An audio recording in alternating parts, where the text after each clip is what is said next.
isim verilmiş birisi. Unfortunately, most of us Muslims, including Muslim organizations, including Muslim media, they also say ISIS killed innocent people. How can an Islamic State kill innocent people? Ve birçok kanallar onların, yani ISIS'in, DAEŞ'in masum insanları öldürdüğünü söylüyor. Müslüman bir teşkilat, Müslüman bir cemaat, Müslüman bir topluluk nasıl masum insanları öldürebilir? If someone is falsely calling himself as Islamic State, you have to disagree with it and call them anti-Islamic state. How can you call them Islamic state? Masum insanları öldüren bir şeyi sen nasıl İslam devleti olarak isimlendirebilirsin? Bir Müslüman kanal da bu hataya düşerek nasıl onları Müslüman devlet olarak isimlendirebilir? Onlara İslam karşıtı DAEŞ demek gerekiyor. We Muslims, by repeating this name and telling in our Muslim media that Islamic State has killed innocent people, what are we doing? We are creating an image in the mind of the non-Muslim that Islam is killing innocent people, Islamic State is killing innocent people. We are brainwashing them that Islam means violence. Biz bu insanlara İslam devleti diyerek öyle bir hataya düşüyoruz ki gayrimüslimlerin zihninde İslam devleti demek Müslümanlar ölen, masumları katleden bir devlet manasına geliyor.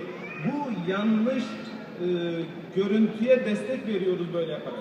We are unintentionally, unknowingly helping the enemies of Islam in destroying the image of Islam. Biz hatalı bir şekilde sehven, yanlışlıkla İslam düşmanlarına yardım ediyoruz. İslam düşmanlarının İslam'ın o temiz mesajına zarar vermesine sebep oluyoruz, vesile oluyoruz. Few days back I was in Malaysia and I was in the office of one of the biggest media of Malaysia, and when I said this, immediately the owner of that media, that was Sinar Daily, said, Inshallah, from now onwards never will we quote them as ISIS, we will quote them as AISIS, Anti-Islamic State of Iraq and Syria. Birkaç gün önce Malezya'nın yayın yapan en büyük kanallarının bir tanesinin olduğu bir mekandaydım. Bu arada aynen bu söylediğimi ifade ettim. Onlara İslam devleti denilemeyeceğini ifade ettim. Ve oradaki kanalın sahibi de bana biz de bundan sonra onları İslam devleti değil, İslam karşıtı devlet olarak isimlendireceğiz dedi. We should not call them DAEŞ, we should call them DAEŞ. Those are gayr Islamic. Biz onları DAEŞ'ten İslam karşıtı olarak isimlendirmeliyiz. This is the way how we counter İslamophobia. Bu İslamofobia, İslam korkusuna karşı mücadele etme usulümüz.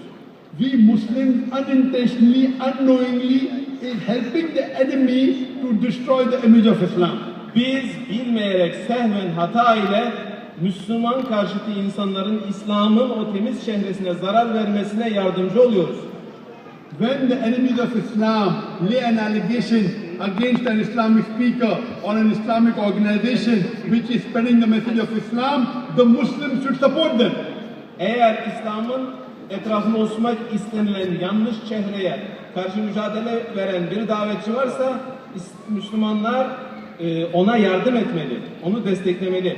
The Muslim countries should support them. Müslüman ülkeler bu davetçilere destek vermeli. Now if we analyze, the country which has the maximum Islamophobia is USA. Eğer bir tahlil yaparsak yeryüzünde İslam korkusunun en yüksek olduğu ülke Amerika Birleşik Devletleri'dir.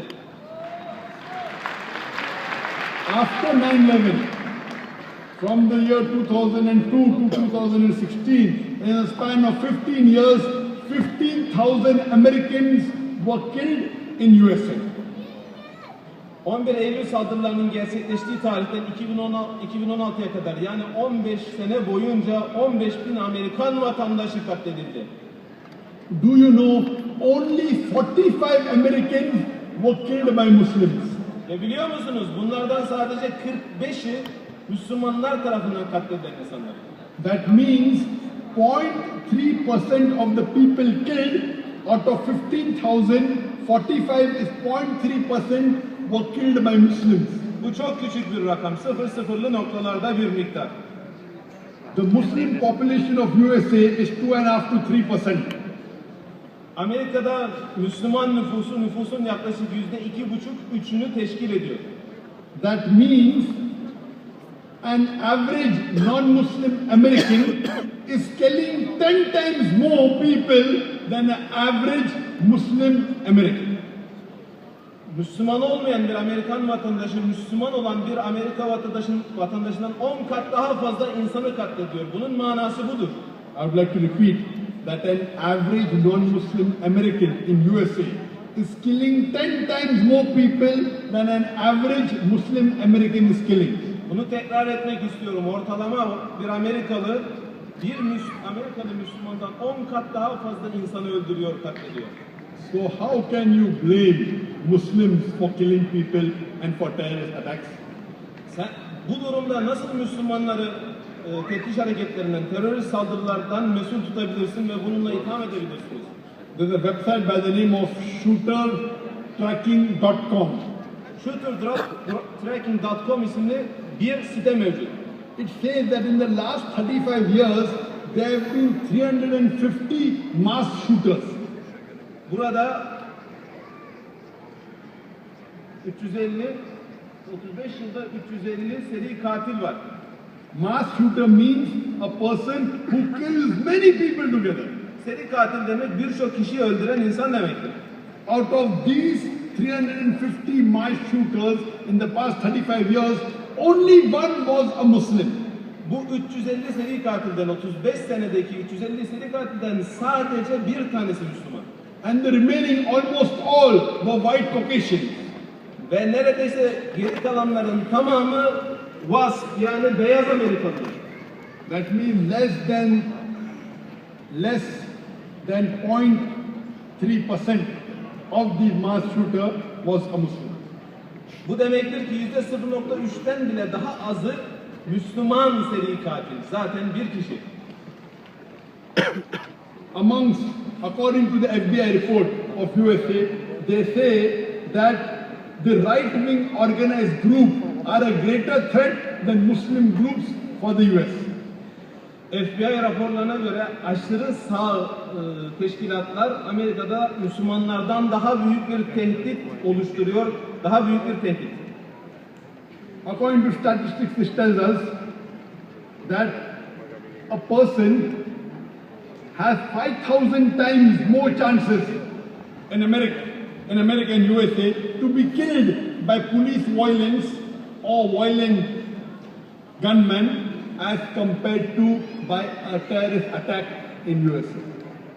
İstatistiklere göre bir kişinin Amerika'da bir teftiş hareketinden yani terör saldırısından öldürülme ihtimali bir Amerika polisi tarafından öldürme ihtimalinden çok daha düşük, kat düşük.